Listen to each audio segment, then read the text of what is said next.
Hey guys, welcome back to my channel. Today I'm going to show you how to easily add more USB port to your PC by installing a PCI expansion card. This one right here has 6 USB type A port and 2 USB type C port. Perfect if you are like me and always running out of USB slots. As you can see, all ports are on the back side. It fits into a standard PCI slot on your motherboard.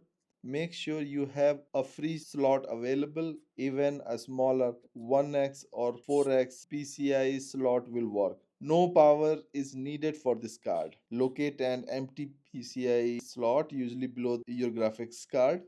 Unscrew the metal bracket on your case where the card will sit. Carefully align the card with the PCI slot and press it down firmly until it clicks into its place. Screw the metal bracket back to secure the card. Once everything is secure, now you should see all your USB Type A and Type C port ready to use.